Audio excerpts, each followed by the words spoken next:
Jess mwiriwe canke mwaramutse uca wishura bivanye naho uherereye. I'm your boy Alpha nkuko bisanzwe ndakwifuriza amahoro amahera amagara meza no kubandanya ubona ikiganza ciza c'Imana mu vyo ugenda ukora everyday. Uno munsi ndakuzaniye inkuru ivuga kuri 3F canke 3F Films Company ikorera i Burundi ibijanye n'amareresi nkuko musanzwe mubizi, aho igizwe na Solution Couple aribo barongozi bayo n'abandi bakinyi bagiye batandukanye. Ejo hahise rero bari bagiriwe ibakwe canke bari bafise iteka ntangere ryo kutumenyesha abakinyi b'amareresi mashasha baraye bakiriye.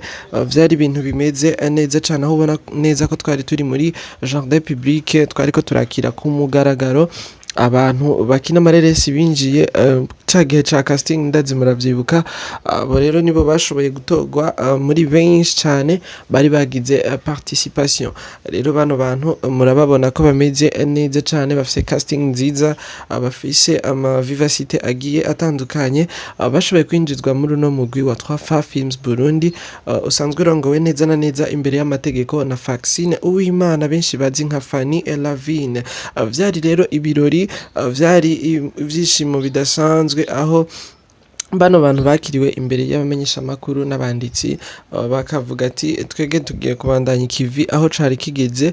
Ni inguvu zidasanzwe, ni inguvu nshasha n'amaraso mashasha akiri mato, novuga ko ari generation nziza cane igiye kubandanya ibikora fresh sana.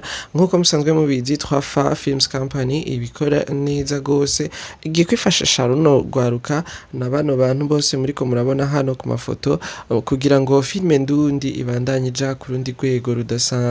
Rero ni benshi bakiriwe, bagiye bafise impano zigiye zitandukanye, ariko bose mu gukina filme ndabamenyeshe ko atari bwana. Hari hitavye rero abamenyesha makuru bagiye batandukanye, abanditsi n'abandi bantu benshi nkuko mugenda mubibona ku ma réseaux sociaux agiye atandukanye. Rero Solution Couple ndabibutse ko ari Faxine Uwimana hamwe na Nkizimana Noraske. Reka ndagushimire wewe waduhaye kano kanya. Ciao ciao.